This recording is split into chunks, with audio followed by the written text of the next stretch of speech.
La petite gardeuse d'oies. Il était une fois une reine et sa fille qui vivaient ensemble dans le plus beau château du pays. La princesse connaissait une fée qu'elle aimait beaucoup. Cette fée l'avait toujours protégée. Un jour, alors que la princesse avait atteint l'âge de se marier, elle décida de faire un voyage pour aller rencontrer le prince d'un pays voisin.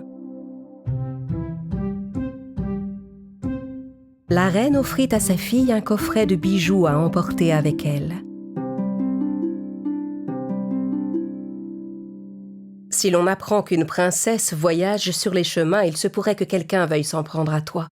Je vais donc te faire accompagner par ma suivante, qui t'escortera plus discrètement qu'un garde. La bonne fée aussi fit un cadeau à la princesse. Elle lui offrit un cheval parlant nommé Falada. Je suis prêt à partir, ma princesse. Je voudrais te donner une dernière chose, princesse.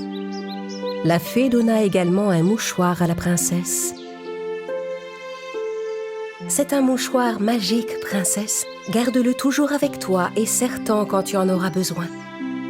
La princesse monta sur le dos de Falada et sa suivante sur celui d'un âne. Après quelques heures passées à traverser la forêt, la princesse était bien fatiguée et décida de s'arrêter pour se reposer un peu. « Oh, j'ai tellement soif! On a apporté une gourde d'eau. Vous pouvez me la passer ?» La suivante prit la gourde et but l'eau. « Ah, désolée, princesse, mais moi aussi j'avais très soif. Il n'y a plus d'eau, j'ai tout bu. Débrouillez-vous pour vous en trouver.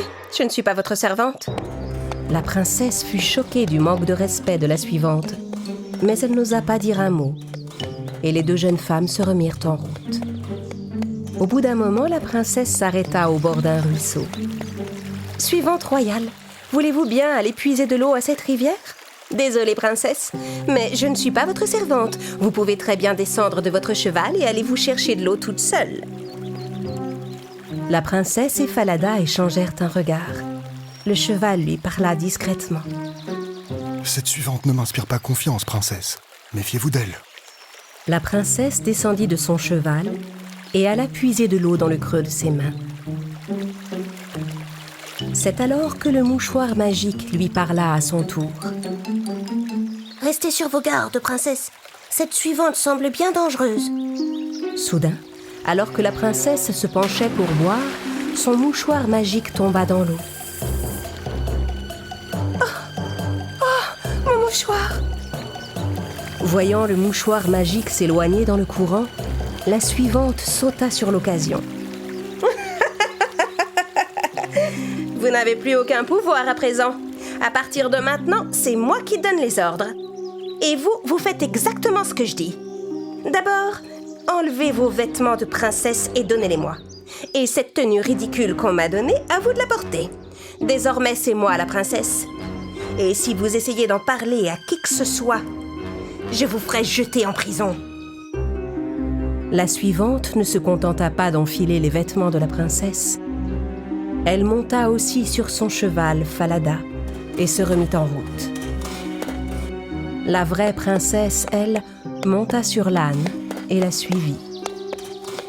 Au bout d'un moment, elles arrivèrent toutes les deux au palais du prince. Quand le prince les accueillit, il prit la suivante pour la princesse et l'invita à entrer. Mais il remarqua aussi la vraie princesse déguisée en suivante. « Oh, mon prince, vous savez, ce n'est qu'une servante. Sa place n'est pas auprès de nous, à l'intérieur du palais. Il vaudrait mieux lui trouver un emploi qui convienne à une domestique. » Alors le prince obéit et présenta la jeune femme à un jeune garçon nommé Conrad, qui était le gardien des oies. « Vous n'aurez qu'à aider Conrad à garder notre troupeau d'oies. »« Mon prince, j'ai une autre demande à vous faire. Pourriez-vous enfermer ce cheval insolent ? Attachez-le avec des chaînes solides. Il a essayé plusieurs fois de me mettre à terre sur le chemin. » Le prince appela un de ses gardes et lui ordonna d'enchaîner le cheval dans une grange. La suivante faisait tout pour que sa tromperie ne soit pas découverte. La vraie princesse fondit en larmes en voyant son cheval Falada se faire emmener. Elle alla le voir dans la grange. Le pauvre Falada était là, enchaîné. « Oh, Falada, mon pauvre, qu'est-ce qu'ils t'ont fait ?» Si votre mère apprenait ce qui se passe ici, elle serait très en colère. Peinée, la princesse laissa son cheval Falada et alla garder les oies dans la prairie avec le jeune Conrad. Au bout d'un moment, elle s'assit sur une grosse pierre pour se reposer et elle relâcha ses cheveux qui étaient attachés par des barrettes en or. Quand il vit briller les barrettes, Conrad s'approcha de la princesse pour essayer de s'en emparer. Des barrettes en or! Je veux ces barrettes! Donne-les-moi! Oh! Laisse mes cheveux tranquilles! Souffle, grand vent, souffle fort et haut! Souffle sur le jeune Conrad et prends-lui son chapeau! À cet instant, une rafale de vent souffla si fort qu'elle emporta le chapeau de Conrad. Le garçon courut à la poursuite de son chapeau jusque dans les collines et finit par le rattraper. Pendant ce temps, la princesse rattacha ses cheveux en dissimulant ses barrettes en or. Après avoir gardé les oies jusqu'au coucher du soleil, Conrad et la princesse rentrèrent au château. Le garçon alla aussitôt se présenter devant le roi. « Je ne veux plus garder les oies avec cette fille que vous m'avez envoyée pour m'aider. » « Pourquoi, Conrad ?»« Elle est complètement folle. Elle parle à son cheval et elle ordonne au vent de souffler pour emporter mon chapeau. Et elle ne m'aide pas du tout. » Les paroles du jeune garçon intriguèrent le souverain. Le lendemain, le roi suivit la princesse en secret. La princesse se rendit à nouveau dans la grange pour échanger quelques mots avec son cheval Falada. En entendant le cheval parler, le roi fut stupéfait. Il alla discrètement dans le pré où Conrad et la princesse gardaient les oies et se cacha derrière un buisson. Quand la princesse détacha ses cheveux comme la veille, le roi aperçut ses barrettes en or.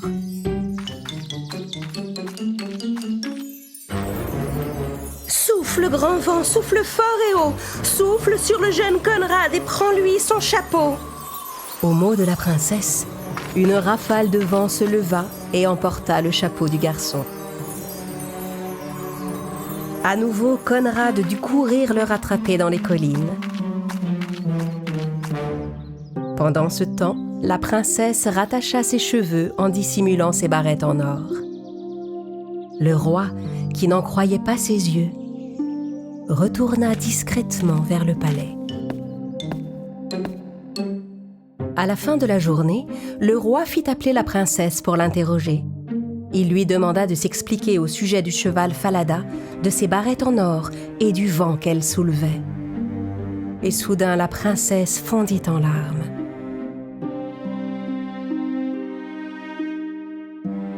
« Je ne peux rien dire, Votre Altesse, sinon je serai jetée en prison. » Racontez-moi tout, mon enfant. Si vous me dites la vérité, vous ne craignez rien.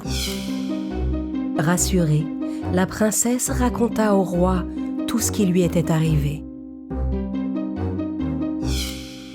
Alors c'est vous la véritable princesse. Ne vous en faites pas, il ne vous sera fait aucun mal, je vous le promets.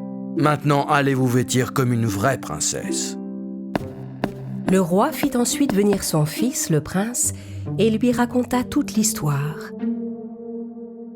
Le soir même, sans rien dire à la fausse princesse, le prince organisa un grand dîner au palais. La vraie princesse était assise d'un côté du prince et la fausse de l'autre. La princesse était d'une beauté resplendissante. Sa suivante ne la reconnut même pas. « Qui est cette fille ? Qu'est-ce qu'elle fait à la fête ?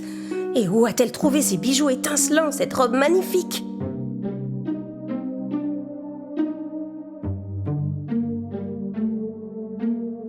Mes chers amis nobles invités, je vous demande toute votre attention. J'aimerais vous raconter une histoire. Le roi raconta à ses invités tout ce qui était arrivé à la princesse comme s'il s'agissait de l'histoire d'une inconnue. À la fin, il demanda à chaque personne de l'assistance quelle punition elle réserverait à la jeune femme qui avait menti de la sorte. « Cette fille mérite le plus lourd châtiment qui soit, Votre Majesté. Une menteuse pareille, il faut l'enchaîner et la jeter en prison jusqu'à la fin de ses jours. » Ah oui, vous croyez? Eh bien, sachez que la menteuse de cette histoire, c'est vous. Je vous prends au mot, mademoiselle. Vous venez de prononcer votre propre châtiment. Soldats, emmenez cette menteuse hors de ma vue. La méchante suivante subit la punition qu'elle avait elle-même décidée pour avoir voulu prendre la place de la princesse par le mensonge et la ruse. Ce soir-là, le prince demanda sa main à la véritable princesse, qui accepta avec joie. Puis la princesse et le prince se rendirent ensemble dans la grange pour libérer le brave cheval Falada. La vérité a enfin éclaté. Si votre mère vous voyait en ce moment, elle pleurerait de joie. La princesse et le prince vécurent ensemble une vie heureuse, sous la protection bienveillante de la bonne fée.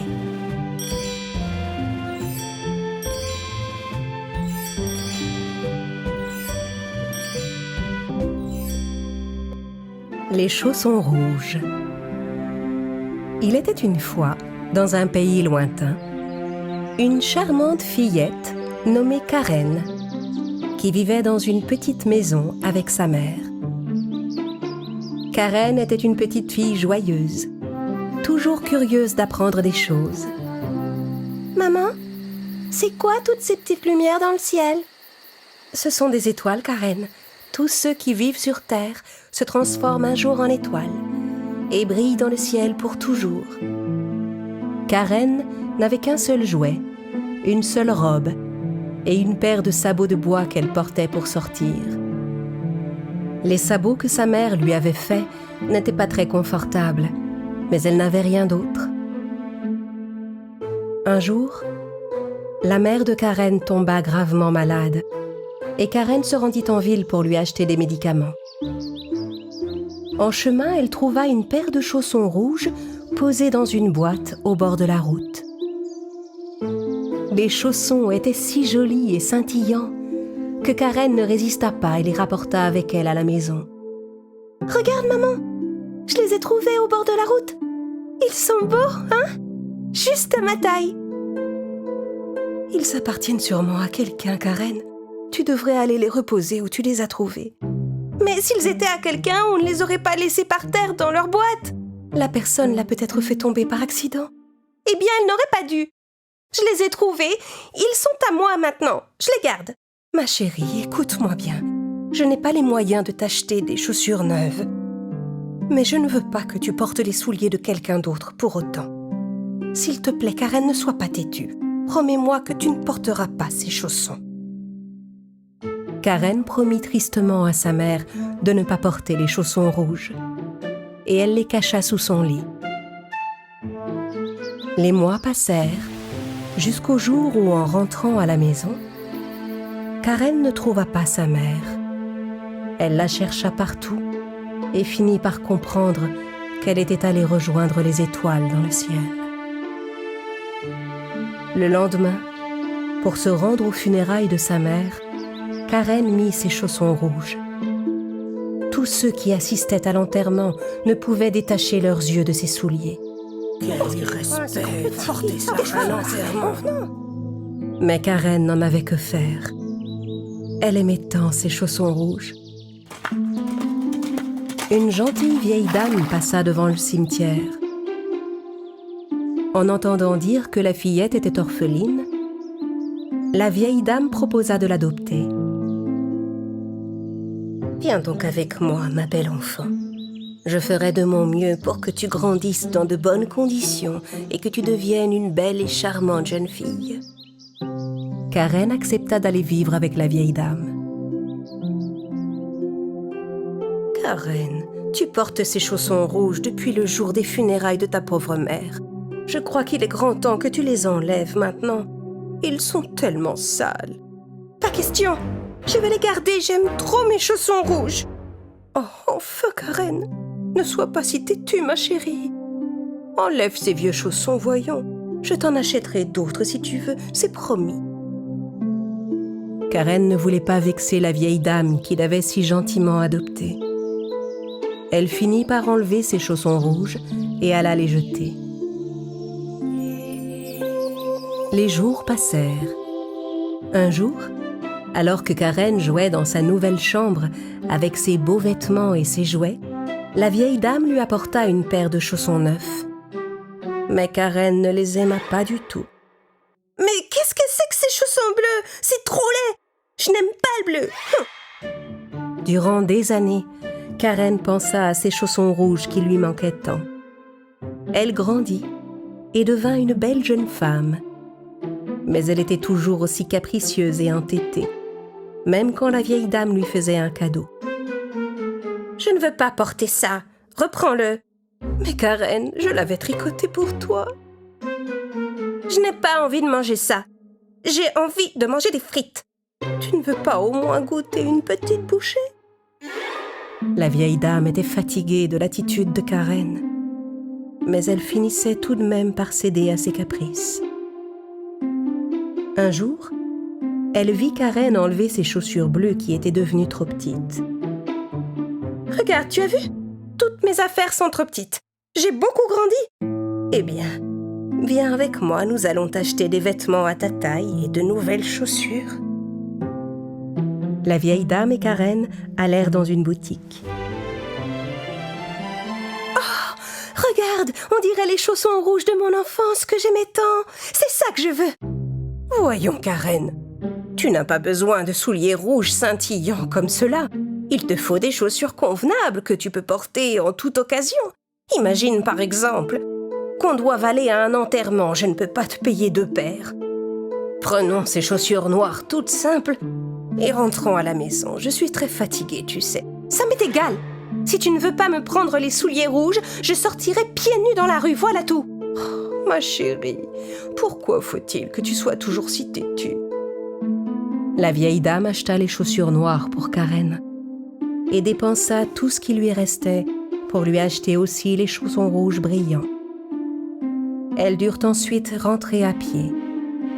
Sur le chemin, la vieille dame avait très mal aux pieds et avait du mal à suivre la capricieuse Karen. Mais la jeune fille s'en fichait. Elle marchait gaiement dans ses nouveaux chaussons rouges. Un jour, la vieille dame expliqua à Karen qu'elle devait aller ensemble à un enterrement. « Ma petite Karen, surtout n'oublie pas de mettre tes chaussures noires. Il faut avoir une tenue sobre pour un enterrement. » Karen regarda les chaussures noires dans sa chambre, puis les jolis souliers rouges. Et elle choisit de porter ses chaussons préférés. En quittant la maison, elle couvrit ses pieds avec sa longue robe pour que la vieille dame ne voie rien. Mais aux funérailles, tout le monde remarqua les chaussons de Karen, qui brillaient sous sa robe. Les gens ne parlaient que des souliers de Karen et de son manque de respect. En entendant leur conversation, la vieille dame fut très en colère. « Karen, je t'ai pourtant mise en garde et tu m'as désobéi. Tu t'es entêtée à mettre tes chaussons rouges. Une fois de plus, tu n'en fais qu'à ta tête. Ton attitude est tellement irrespectueuse. » À cet instant, un beau jeune homme qui passait par là fut subjugué par la beauté de Karen. Il s'approcha et se mit à genoux devant elle pour la complimenter. « Comme vous êtes ravissante, et ces souliers rouges vous vont à merveille, mademoiselle. »« Oh, monseigneur, vous êtes trop aimable. » Vous devez être une bonne danseuse. J'organise un bal dans mon palais ce soir. Je serai très heureux que vous veniez. » Enchantée par l'invitation du jeune seigneur, Karen se mit à danser. Mais malgré elle, la jeune fille ne pouvait plus s'arrêter. « Ah, je ne contrôle plus mes pieds. Mais pourquoi? Et qu'est-ce qui se passe? Incontrôlable, Karen s'éloigna de la vieille dame et du jeune homme en dansant. « Oh, Karen! Reviens vers nous! Le jeune seigneur essaya de suivre Karen un moment, mais finit par perdre sa trace. Plus têtue que Karen elle-même, les chaussons rouges continuaient de tourner à leur guise. Ils l'entraînèrent tout en haut d'une colline et la firent danser nuit et jour, 3 jours durant. Karen avait tellement mal aux pieds qu'elle criait à chaque pas. Ni la boue, ni les ronces n'arrêtaient les chaussons, qui continuaient de danser. Ça suffit! Arrêtez, je suis épuisée! Je vous en supplie, mes chaussons rouges, laissez-moi me reposer, je n'en peux plus! Je me suis mal comportée, mais c'est fini! Je ne ferai plus jamais de caprices, c'est promis! Quand Karen promit qu'elle cesserait ses caprices, les chaussons rouges quittèrent ses pieds. Et Karen tomba par terre, épuisée par cette course folle. Les chaussons, eux, continuaient de danser sans elle. En s'appuyant sur un bâton, Karen parvint péniblement à rentrer chez elle. Elle avait très mal aux jambes. Quand elle vit enfin sa maison, elle pleura de joie. La vieille dame l'accueillit sur le pas de la porte et la serra dans ses bras. « Je sais que j'ai été très capricieuse, mais désormais, fini les caprices, je te le promets. » Karen cessa de faire des caprices et tout s'arrangea peu à peu. Un jour, quelqu'un frappa à la porte. C'était le jeune seigneur. « Ah, je vous retrouve enfin. J'ai bien essayé de vous suivre, mais vous dansiez tellement vite. » Karen était très heureuse de revoir le beau jeune homme. C'est ainsi que naquit leur amour. À partir de ce jour, le jeune seigneur et Karen vécurent ensemble une vie heureuse.